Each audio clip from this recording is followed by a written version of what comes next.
తాకట్లో ఉన్న బంగారాన్ని విడిపించి ఆ రోజున మార్కెట్ ధర కట్టి మిగిలిన డబ్బును మీకు అందిస్తుంది కొమ్మూరి గోల్డ్. అండ్ మీ లైఫ్‌లో డబ్బుని ఎలా హ్యాండిల్ చేస్తారు? డబ్బుని ఎలా చూస్తారు? డబ్బుని ఎలా వాడతారు? ఈఎంఐల గోల మీకు ఉందా? లేదండి. అదొక్కటే లేదు నాకు. నేను ఎప్పుడు ఏది కొన్నా ఈఎంఐలకి సంబంధించి ఉండకూడదని అనుకుంటా. హ్మ్.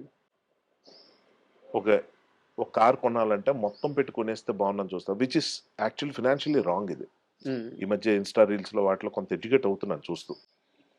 ఇన్‌స్టాల్‌మెంట్‌లో తీసుకుంటే వచ్చే బెనిఫిట్ ఇప్పుడు 10,00,000 పెట్టి ఒక కారు ఒకేసారి కొనేసే కన్నా ఒక ₹1,00,000 డౌన్ పేమెంట్ పెట్టి ఇది ఇన్‌స్టాల్‌మెంట్ కడుతూ ఆ మిగిలిన 9,00,000 నా దగ్గర ఉన్నాయనుకోండి. ఆ 9,00,000 తీసుకెళ్ళి పలానా మ్యూచువల్ ఫండ్స్‌లో పెడితే over a period of time అదెంత జనరేట్ చేస్తుంది. పైగా కార్ ఫ్రీగా కొనేసినట్టు ఉంటుంది. హ్మ్. అలాగే రెంట్ హౌస్‌లో ఉండటం వల్ల ఎంత benefit instead of going for a own house. ఇవన్నీ ఈ మధ్య ఎడ్యుకేట్ అవుతూ coming to your point I never thought అంటే నాకు బర్డెన్ ఉండకూడదండి. అంటే హ్మ్. డబ్బుల కోసం నాకు ఇష్టం లేని పని నేను చేస్తున్నాను. అది ఉండకూడదు. ఇష్టం లేని పనులు ఇప్పటికీ చేస్తున్నాను. కాదంట్లే. కానీ ఆ డబ్బుల కోసం కాదు. హ్మ్. మొహమాటం అవ్వచ్చు. ఇంకో ఆపర్చునిటీ వల్ల కావచ్చు. ఏదో ఒకటి చేద్దాంలే అని దాంట్లో కావచ్చు కానీ, అమ్మో! ఈ నెల ఎలా గడవాలి అది కాదు. Touch wood. పాయింట్ ఏంటంటే నాకెప్పుడు కూడా అమ్మో! ఫీజులు కట్టాలేమో, లేకపోతే ఏదో డొనేషన్‌లు కట్టాలి అట్లాగుంటే చెప్తున్నా. ఏదో ఫ్యామిలీ రెస్పాన్సిబిలిటీ మీరన్నదే చెప్దాం ఇవన్నీ ఎందుకు లేనివి. ఉన్నవే. ఒక ఇల్లు కొనుక్కుంటే ఈఎంఐ అది నాకిష్టం లేదు. దానికన్నా ఒక రిటర్న్స్ జనరేట్ చేసి ఓకే. ఒక స్టేజ్‌కొచ్చిన తర్వాత ఓకే. వచ్చే విధంగా ఎలాగుంటాయి అటువంటి వాటి మీద చిన్న చిన్నగా ఈ మధ్య స్టార్ట్ చేశాను. అంటే ఆ కాన్షియస్ ఉందా? మనీని జాగ్రత్తగా చూడాలి అనే ఉంది. కాన్షియస్? ఉంది. కాపోతే ఎలా అంటే అండి, నేను చేసే సెలెక్టివ్ రోల్స్ గాని, నాకొచ్చే ఆఫర్సే తక్కువ. అందులో కొంచెం నేను సెలెక్ట్ చేసుకుంటాను. వాటిలో నాకొచ్చేది నాకున్న ఒక లావిష్ లైఫ్ స్టైల్ కానివ్వండి, ఒక సూపర్ కంఫర్టబుల్ లైఫ్ స్టైల్ గాని అలా సరిపోతా ఉంటది. సో, యాక్టర్స్ గాని యాక్టర్సే కాదండి ఫర్ దట్ మ్యాటర్ ఇప్పుడు గవర్నమెంట్ జాబులు లేవు కాబట్టి, మన ఆడియన్స్‌లో ప్రైవేట్ ఉద్యోగాలు చేస్తున్నోళ్ళు కూడా ఎప్పుడు ఒకలాగా ఉంటుందని ఆలోచించకూడదు. అందరికీ తెలుసు. పలానా ఏజ్ వచ్చాక మనం చేద్దాం అని అనుకోకూడదండి. ఎంత కుదిరితే అంత చేసుకుంటూ వెళ్ళిపోవటం అనేది సేవింగ్స్ అన్నది మంచిది. ఇదేదో నేను చెప్తే వింటారని కాదు. మరి నువ్వు చేయలేదు కదా! మాకెందుకు చెప్తున్నావు అనే మైండ్ సెట్ ఉన్నోళ్ళే ఎక్కువ ఉంటారు. అందుకని సలహాలు ఇవ్వను. But I would like to share this thought ఎక్కడో దగ్గర you need to be little careful. ఎందుకంటే అన్ని రోజులు ఒకలాగా ఉండవు. తెలీదు సార్. అంటే ఎలా ఉంటదంటే ఇప్పుడు కొన్ని వేల కోట్లున్న ఒక వ్యక్తి పేరు చెప్పకూడదు. ఎంబారస్మెంట్ ఉంటది కాబట్టి పాపం అతను చనిపోయాడు. అంటే మనం సినిమాల్లో చూపిస్తారు చూడండి. హెలికాప్టర్‌లో ఫారెన్ నుంచి, రష్యా నుంచి, అమెరికా నుంచి డాక్టర్‌లొచ్చేసి లేదా ఈళ్ళనే తీసుకెళ్ళి ఎక్కడో పెట్టి అవునవును. అవునవును. అలాంటివి అలవోకగా చేయగలిగే ఒక స్తోమత ఉన్న పరిస్థితుల్లో కూడా ఏమీ చేయలేక మనుషులు చచ్చిపోతూ ఉంటారు. ఫిజికల్ ఫిట్‌నెస్ అంటూ జిమ్‌ల్లోకెళ్ళి పోతూ ఉంటారు. వైరాగ్యం, వేదాంతం మాట్లాడుతున్నాను అనుకోకండి. బట్ ఉండాలది కొంత. ఏంటంటే ప్రశాంతంగా ఉండు ముందు. ఈఎంఐ టెన్షన్‌లొద్దు మనకి. ఈ కార్ ఉందా? నేను 12 ఏళ్ళకి ఒక కార్ మార్చలా. హ్మ్. ఇప్పుడు గవర్నమెంట్ రూల్ ఉందని మార్చబోతున్నాను. హ్మ్. 15 ఏళ్ళకేదో మార్చాలి. మార్చేస్తాను. అంతే తప్ప అది 1,50,000 కిలోమీటర్లు పెడితే కంపెనీ బళ్ళొస్తాయి సార్. నేను చెప్తున్నాను కదా! ఆహ్, ఊరికే అందరికి చూపించుకోవడానికి కొంటున్నావా? నీ కోసం నువ్వు కొనుక్కుంటున్నావా? అన్నదొక్కటే పాయింట్. ఇది అర్థం చేసుకున్నోడు ఫైనాన్షియల్ మేనేజ్‌మెంట్ ఎలాగుంటదన్నది నాది అలాగుంది. సార్ అండ్ చివరి క్వెషన్ సార్. ఇప్పుడు తల్లిదండ్రులు ఊర్లో ఉంటారు. లేదా మనతోనే ఉంటారు. కానీ చాలా బిజీగా ఉంటాం. హ్మ్. ఇంత బిజీలో ఫ్రెండ్ గాడితో సిగరెట్ తాగడానికి టైం ఇస్తాం. సిట్టింగ్‌కి వెళ్తాం. లవర్‌తో సినిమాకెళ్తాం. భార్యతో షాపింగ్‌కెళ్తాం. రోజు మొత్తం మీద అమ్మతో కూర్చొని 10 నిమిషాలు మాట్లాడడానికి టైం ఉండదు మనకి. సో, అమ్మతో అమ్మ విలువ తెలియకుండా, నాన్న విలువ తెలియకుండా అంటే వాళ్ళకి ప్రేమ లేదని కాదు. నాన్న ఫోను చేస్తే, "ఆ! చెప్పు" ఇలా మాట్లాడతాం. ఈళ్ళకి మీరు చెప్పేదేంది? అంటే ఎందుకంటే మీ నుంచి ఒక మాటొస్తే దానికి వెయిట్ ఉంటుంది. అందుకు అడుగుతున్నాను. మీరు గమనించారా ఇలాంటి ఒక ఆహ్, ఫీడ్‌బ్యాక్. ఇలాంటి ఒక పద్ధతుంది. అంటే అందరితో బాగా మాట్లాడతాం. తల్లిదండ్రులతో మాత్రమే చిరాకుగా మాట్లాడతాం. నేను కూడా గతంలో చేశానండి. అంటే ఎలాగంటే మనకి రకరకాల స్ట్రెస్‌లుంటాయి లైఫ్‌లో. ప్రొఫెషనల్‌గా నేను మాట్లాడుతున్న కాలేజ్ డేస్‌లో నేను బిహేవ్ చేసిన తీరు. అప్పుడు నా ఎడ్యుకేషన్ బాగా డిస్టర్బ్ అయిపోయి లైక్ ఎ ఎందుకు అది మనం సిల్లీగా చూస్తామా, సీరియస్‌గా చూస్తామా అప్పుడు ఒక లవ్ అఫేర్, రిలేషన్‌షిప్ వాటెవర్. అయన్నీ ఇప్పుడు సిల్లీగా అనిపిస్తాయి గానీ, అప్పుడు అవన్నీ బాగా ఓవర్ రూల్ చేస్తున్న టైంలో అందరి మీద చిరాకుండేది. నేను అంటుందేంటంటే మీరు అడిగిన క్వెషన్‌కి వైడ్ ఆన్సరే ఉందండి. అంటే ఎవరితోను మనం విసుగ్గా ఉండక్కర్లా. హ్మ్. కాపోతే when it comes to people who need our attention, who need hour time. ఇంట్లో కూర్చున్న మా అమ్మగారి గురించి ఆవిడకి టీవీ ఇచ్చాను, కంఫర్ట్స్ ఇచ్చాను. ఆవిడకి అన్నీ ఉన్నాయి. అది కాదు.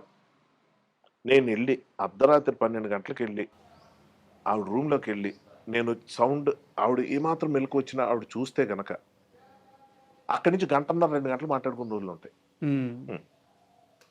అంటే ఆవిడ నిద్ర లేపేస్తున్నా బాధ నాకు ఏమాత్రం ఉండదు. ఆవిడ కూడా ఏంటి బుర్ర తింటున్నాడు ఏవి ఆవిడకి సంబంధం లేని టాపిక్స్ అవి కూడా ఆవిడకి నచ్చేవని మాట్లాడతాను కాదు. ఇవాళ షూటింగ్లో ఎలా అయిందమ్మా, అది ఎలాగైందమ్మా, ఇదమ్మా అదమ్మా, అక్కడ డబ్బులు వాళ్ళు ఇవ్వలేదమ్మా, వీళ్ళు ఎలా చేశారమ్మా, అది ఎలాగైందా, ఆవిడకి 80% అర్థం కాని టాపిక్స్ కూడా కొన్ని మాట్లాడతారు సార్. ఎందుకంటే ఆవిడకి మాట్లాడుతుంటే నన్ను చూడడం ఇష్టం. తెగ సార్.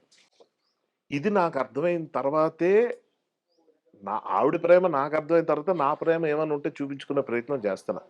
ఇది మనకు అర్థం కావు సార్. వాళ్ళు చూపించే ప్రేమ మనకు అర్థం కాదు. నాన్న తిడుతున్నాడంటే ఆ తిట్టులో ప్రేమ ఉందన్న విషయం మనకు తెలియదు. అమ్మ తినరాని ఎంటపడుతుందంటే అందులో ఉన్న ప్రేమ మనకు అర్థం కాదు. అలాగే ఒక గర్ల్ ఫ్రెండ్ కానీ, పిల్లలు కానీ, పెద్దోళ్ళు కానీ, వృద్ధులు కానీ వాళ్ళు చూపించే ఏంట్రా అలా తయారయ్యావు అంటే అయితే లావ్ అయిపోయి ఉండొచ్చు, లేదా సన్నబడిపోయి ఉండొచ్చు, సరిగ్గా తింటలేదా లేకపోతే ఎక్కువ తింటున్నావా, ఏదో ఒకటి అవతల వాళ్ళు తిడుతున్నారంటే అందులో లవ్ ఉందన్న విషయం మనకు అర్థమైతేనే మనం ఏం చేయగలం సార్. మనకు అర్థం కాకపోతే మన దురదృష్టం అనుకోవాలి అంతే సార్. ఏదైనా సరే. ఇప్పుడు ఫర్ ఎగ్జాంపుల్ మొన్న ఈ మధ్య యూఎస్ వెళ్ళి వచ్చాను ఒక షూటింగ్ నిమిత్తం. నెల రోజులు మా మదర్తో అసలు మాట్లాడలేకపోయాను. సేమ్ ఇక్కడ డే అక్కడ నైట్, నేను అక్కడ నైట్ ఇక్కడ డే టైం ఫోన్ చేయాలంటే అక్కడ నేను పడుకోవాలి, అలసిపోతుండేవాడిని.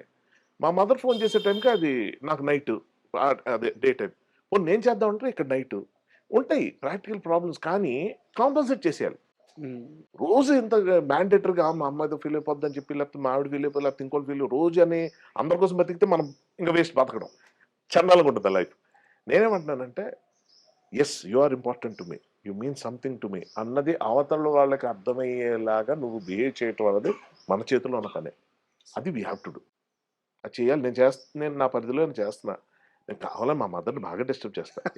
నాకు ఇష్టం. ఎక్కువసేపు పడుకో, పొద్దున్న 5 గంటలు లేచి ఏం చేస్తావు అంట. అంతేలేరా పర్లేదు. అరే నీ వల్లే వాళ్ళు 7:30 లేచి అంటారా, మంచిదమ్మా, మంచిదే. గ్లామర్ పెరిగింది. వీ హ్యావ్ సర్ అందరూ ఇళ్ళలో ఉండేవి ఇవన్నీ. లైక్ యూ సెడ్ లైక్ మీరు అడిగిన క్వశ్చన్లో గురువారెడ్డి గారు మొన్న ఒక ఇంటర్వ్యూలో చూశానండి, అది రీల్లో. అంత అన్ని వేల కోట్లు సంపాదించి అంత గొప్ప స్థాయిలో ఉన్న గురువారెడ్డి గారు ఐఎమ్ టాకింగ్ అబౌట్, మీకు తెలుసు కదా, తెలుసు ఆర్థోపెడిషన్, ఆర్థో సర్జన్ ఆయన. అవును. ఆయన చూడని డబ్బు కాదు, ఆయన చూడని కీర్తి కాదు, ఎంత గ్రౌండెడ్గా ఎంత సింపుల్గా ఉంటారు ఆయన. మొన్న ఓ భావోద్వేగానికి గురై చెప్పేది అంటే, నష్టం వచ్చిన తర్వాత చేతులు కాలేక ఆకులు పట్టుకుంటాం చూడండి, నిత్య నూరు కొట్టుకుంటాం. అది డబ్బులు కానివ్వండి, రిలేషన్షిప్స్ కానివ్వండి, ఏజ్ కానివ్వండి, ఆరోగ్యం కానివ్వండి. అరే అది ఆ ఫుడ్ హ్యాబిట్స్ అలా పెట్టుకోకపోతే ఈరోజు డయాబెటీస్ వచ్చేది కాదు, ఈరోజు ఇది వచ్చేది కదా బాధపడి మనిషి ప్రతి ఒక్కడు ఉంటాడు. కానీ నేనేమంటానంటే అవన్నీ ముందు ఊహించేసుకొని జాగ్రత్తగా ఉండడం బెటర్ కదా అని నేను కూడా చాలా చేతులు కాల్చుకున్నాక, ఫినాన్షియల్గా కానీ ఎమోషనల్గా కానీ. యంగర్ జనరేషన్కి ఇప్పుడు కన్ఫ్యూజన్ ప్రివేల్ అవుతుంది సార్. వాళ్ళకి అవసరం అంత పెద్దలే చెప్పాలి, పేరెంట్సే చెప్పాలి. ఇన్ఫాక్ట్ వాళ్ళు చెప్పేవే ఇంకా ఎక్కువ. మాలాంటి వాళ్ళు చెప్తే ఇంకా కొంచెం అబ్బో మా అమృతం చెప్పి ఏంటో అంటే మంచి విషయం కాబట్టి ఆనందించాలో. అది ఎవడరా ఆడు యాక్టర్, ఆడు ఏంటి ఆడు పాడ్కాస్ట్ లో మాట్లాడినంత మాత్రం ఆడి ఆదర్శంగా ఎందుకు తీసుకోవాలి. మీరు నమ్ముతారో నమ్మరో, మొన్న మీరు ఆ సిట్టింగ్ లో ఒక గ్లాస్ వాటర్ తాగాలి అని చెప్పేసి చెప్పారు కదా ఓ మై గాడ్, నితిన్ గారి ఆఫీస్ లో, అలా ఒక గ్లాస్ వాటర్ వస్తాయని ఇప్పుడు బయట చాలా మంది వాటిని అప్లై చేస్తున్నారు. ఎస్ ఎస్ ఇది దానికి సపోర్ట్ చేస్తూ డాక్టర్స్ వీడియోస్ పెట్టారండి. నా వీడియోని ట్యాగ్ చేస్తూ కింద అసలు ఏంటి రియాక్షన్ అంటే టెక్నికల్ గా చెప్తూ. పాడ్కాస్ట్ లో అలా నేను ఎలా చెప్పగలను, అంత అథారిటీ నాకు లేదు, అంత టైం ఉండదు. వాళ్ళు చక్కగా చేసి పెడితే ఓ మై గాడ్ మనం తెలియకుండా ఎంత మంచి పని చేసామా, ఓకే హ్యాపీ హ్యాపీ హ్యాపీ. అనవసరంగా నితిన్ పేరు బయటికి తెచ్చాను డౌట్ పడ్డాను. అరే నువ్వు ఏదో చెప్తే నువ్వు చెప్పు, నా పేరు ఎందుకు తీసుకు బయట అంటాడేమో అనుకున్నాను. బట్ లక్కీగా అంత పాజిటివ్ వచ్చింది కాబట్టి. అండ్ ఇంకో డౌట్, మీకు కాల్ రాలేదా నితిన్ వాళ్ళ ఆఫీస్ నుంచి దీనికి సంబంధించి? లేదండి. లేదా? అంటే తప్పే ఉంది రావడానికి. అంటే ఎందుకు వస్తుంది అంటే ఎందుకు ఇలా మాట్లాడేవా అంటే మనకు తెలిసింది ఏంటంటే అది ఫుల్ డ్రింక్ అన్నది ఒక ఇది. ఫస్ట్ ఆఫ్ ఆల్ అండి, కల్చర్ పరంగా చూసుకుంటే తెలంగాణలో మందుని తక్కువ చేసి మాట్లాడరు. నాకు తెలంగాణ కల్చర్ ప్రపంచం అంతా రావాలని కోరిక, సందర్భం వచ్చింది కాబట్టి చెప్తున్నాను. ఇది కొంచెం వినడానికి బాధాకరంగా ఉంటుంది కొంచెం, కానీ ఇందులో చాలా నేను ఒక కన్సర్న్తో చెప్తున్నా. ఒక ఇంట్లో ఒక చావు అయితే తెలంగాణ ప్రాంతాలు, కొన్ని వేరే రాష్ట్రాల్లో కూడా కొన్ని ప్రాంతాల్లో ఉన్నాయి, ఆడవాళ్ళు కూడా గ్లాస్ మందిస్తారండి. ఎందుకంటే ఒక ఇష్టమైన వ్యక్తి పోయినప్పుడు గుండె లవిసిపోయేలాగా ఏడ్చే ఏడుపు, ఆ పెయిన్ అది తట్టుకోవడానికి you need a disconnect. Shock element ఉంటుంది. అమ్మో! ఈ మనిషి పోయాడా? అయ్యో! ఈ మనిషి పోయాడా? ఆ టైంలో మందన్నది ఎంత హెల్ప్ అవుతుందో మాటల్లో చెప్పలేను. ఇంక ఇది విని ఏంట్రా మందు ఇంక అందరికి అలవాటు చేసే ప్రయత్నం చేస్తున్నావు అని ఆడియన్స్ కూడా ఉంటారు. నేను దాని గురించి మాట్లాడట్లా. నేను మా మదర్‌తో కూడా అన్నాను తెలుసా? అమ్మా! ఎప్పుడైనా నీకేదైనా డిస్టర్బెన్స్ అనిపిస్తే మా ఫాదర్ చనిపోయిన కొత్తలో. లేకపోతే ఆవిడకి ఏదైనా కొంచెం బాధ అనిపిస్తే, "ఏం పర్లేదమ్మా ఇది మెడిసిన్‌లా తీసుకో. మందు అని ఎందుకన్నారు? బహుశా ఆ మందు చేసే పని ఇది చేస్తుంది." కానీ ఎడిక్షన్ అయిపోతే ఏదైనా తప్పే. ఇప్పుడు అతి ఏదైనా అది కదా! ఇప్పుడు అతి భక్తి ఎక్కువైపోయినా నరకమే కదా! అవునవును. అతి పూజలు చేసి అన్ని దేవుడు చూసుకుంటాడని చెప్పి గోల గోల చేసేవాళ్ళని ఎంతమంది చూడట్లేదు. మీకేదైనా too much of anything is good for nothing sir. Simple. So, అలాగ నేను అడ్వొకేట్ అన్న పదం కూడా కరెక్ట్ కాదు గానీ, I would rather people to think ఏంటది? ఎందుకు? అన్న దాంట్లో నితిన్ వాళ్ళ ఇంట్లో ఇప్పుడు అదే చెప్తున్నానండి. మన పాత సినిమాల్లో ఒక 80స్‌లో ఈ కల్చరు ఈ పాయింట్లు ఇన్కల్కేట్ చేసేవారు మూవీస్‌లో. ఏంటంటే, కొడుకు మందు తాగడానికి వెళ్తున్నప్పుడు ఎక్కడెందుకురా దా నాతో పాటు కూర్చొని తాగని తండ్రి రండా? అవును. ఉన్నాయి. అలాగా మనం పిల్లలు చేసే పనులు ఒక గర్ల్ ఫ్రెండ్ దగ్గరికి వెళ్తున్నాడంటే, "అరే! సేఫ్టీ చూసుకో, ప్రికాషన్స్ వాడుకో" అని చెప్పడం కూడా బాధ్యతే. ఛీ! అలాంటివి ఎందుకు మాట్లాడతావండి అంటే అన్ని దరిద్రాలు జరుగుతూ ఉంటాయి. సో, అలాగా ఆలోచించి ఎక్కడో బావిలో కప్పలాగా ఉండిపోయే వాళ్ళని ఎదగమని చెప్పే సలహా ఇచ్చే ధైర్యం కూడా లేదు గానీ, బట్ ఏమాత్రం ఆలోచించే వాళ్ళకి కూడా నేను చెప్పేదేంటంటే ఆహ్, ఇప్పుడు నితిన్ తాగడని నేను చెప్పాననుకోండి, ఎవరైనా నమ్ముతారా? అలా ఉండవు. ఊహించుకున్నాడు ఏదైనా ఊహించుకుంటాడు. నితిన్ ఇంకా ఎలా చేస్తాడు, అలా చేస్తాడని కూడా అది కాదు. బట్ ఆయన డైట్ నాకు తెలుసు. పర్సనల్‌గా తెలుసు. ఎవరు నితిన్. నితిన్ గారిది. ఆయన ఎగ్ వైట్ మీకు మీకు తెలిసుంటది. 3 పూటలా తింటారాయన. ఒక పర్టిక్యులర్ రైస్ ఉంటది. అది మాత్రం ఒక బౌల్ తీసుకుంటారు. చిన్న బౌలు. ఆయన మొత్తం బ్రేక్‌ఫాస్ట్ గాని, డిన్నర్ గాని బట్ ఎక్కువ వైట్స్ తీసుకుంటారు. ఆహ్, ఎంత లీన్‌గా ఉంటారాయన. వచ్చి ఇన్ని సంవత్సరాలవుతుంది. నేను అదే అంటున్నాను. ఇప్పుడు అతను మాత్రం మనిషి కాదా? ఆ! ఇప్పుడు 50 ఏళ్ల తర్వాత తింటాను నేను రిటైర్ అయిపోయి పోనీ అతను హీరోగా 50 ఏళ్ళకి రిటైర్ అయ్యాడు అనుకుందాం. అప్పుడు తింటానంటే బాడీ పర్మిట్ చేస్తదా? చేయదు. అంటే 15 ఏళ్ళు, 18 ఏళ్ల క్రితమే జిమ్ జాయిన్ అవ్వటం వల్లో, హెల్త్ కాన్షియస్ అవ్వటం వల్లో, ఒక యాక్టర్‌ని అవుదామనో, ఒక మోడల్‌ని అవుదామనో, ఒక ఫిట్‌నెస్ దీంట్లోకి వెళ్దాం అనుకున్న వాళ్ళు చేసే సాక్రిఫైస్ అర్థం ఏంటో తెలుసా? లైఫ్ లాంగ్ కొన్ని రుచులకి ఆళ్ళ దూరం. హ్మ్. వాళ్ళకంత డబ్బులెందుకిస్తారు? వాళ్ళకంత కీర్తి ఎందుకొస్తుందంటే అదే కారణం. నేను అవన్నీ చేసే ఆలోచన 1% లేకే 100% లేకే 1% లీడ్ రోల్స్ అంటే హీరో అంటాం కదా మనం. అలాంటివి చేద్దాం అన్న ఆలోచన నాకెప్పుడు రాదు. అబ్బా! ఆ నొప్పంతా ఎవడు పడతాడు? ఆ బాధంతా ఎవడు అనుకుంటున్న నాకు వీళ్ళందరిని చూస్తే సోషలైజింగ్‌లో చేసే డ్రింకు వాటి గురించి తప్పితే అక్కడ గ్లాస్ నీళ్ళు పెడతాడన్న విషయం ఎందుకు చెప్పాలి? కరెక్ట్. నితిన్ నేను కూర్చొని మందు కొడతాను చెప్పొచ్చుగా? అది గ్లోరిఫై చేయాలనుకుంటే.